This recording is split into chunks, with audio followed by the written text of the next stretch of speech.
వెజ్‌లో ప్రతి ఒక్కరూ ఇష్టపడేది పన్నీర్. సో, నా స్టైల్‌లో పన్నీర్ కాజు కర్రీ ఎలా చేస్తున్నానో చూపించిస్తాను రండి. దీనికోసం నేను ముందుగా పన్నీర్ అండ్ కాజుని ఆయిల్‌లో ఫ్రై చేసుకొని తీసి పక్కన పెట్టేసుకున్నాను. అదే ఆయిల్‌లోని ఇప్పుడు మనం ఆనియన్స్‌ని చిన్నగా కట్ చేసుకొని వేసుకొని ఫ్రై చేసుకోవాలి. మనం వంట చేసిన తర్వాత గిన్నెలు క్లీన్ చేసుకోవడం కష్టమైన పని. సో, నేను సింగిల్ పాట్‌లో కర్రీ అంతా చేసేయడానికి ట్రై చేస్తున్నాను. ఆనియన్స్ అన్నీ వేగిన తర్వాత జింజర్ గార్లిక్ పేస్ట్, టొమాటో వేసి టొమాటో మగ్గిన తర్వాత చిల్లీ పౌడర్, పసుపు అలాగే కొరియాండర్ పౌడర్ అన్నీ యాడ్ చేసుకొని ఆనియన్స్ చూసారు కదా! ఆయిల్ అంతా బయటకొచ్చిన తర్వాత మనం వాటర్ ఏసుకొని ఉడికించుకోవాలి. ఇప్పుడే మనం పన్నీర్, కాజు ఫ్రై చేసి పెట్టుకున్నాం కదా! అవి కూడా యాడ్ చేసేసుకొని ఒక 5 మినిట్స్ మూత పెట్టేసి బాగా మగ్గనివ్వండి. కొంచెం దగ్గర పడింది అన్న తర్వాత మసాలా పౌడర్ యాడ్ చేసుకుంటే ఇంకొంచెం సేపు ఇంకో 5 మినిట్స్ కుక్ చేసుకున్నట్లయితే కర్రీ రెడీ అయిపోతుంది.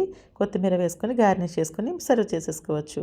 మీకు ఇంకా క్రీమీగా కావాలి, స్పైసీ తక్కువగా కావాలి అనుకుంటే మీరు దీంట్లో క్రీమ్ కూడా యాడ్ చేసుకోవచ్చు, ఫ్రెష్ క్రీమ్.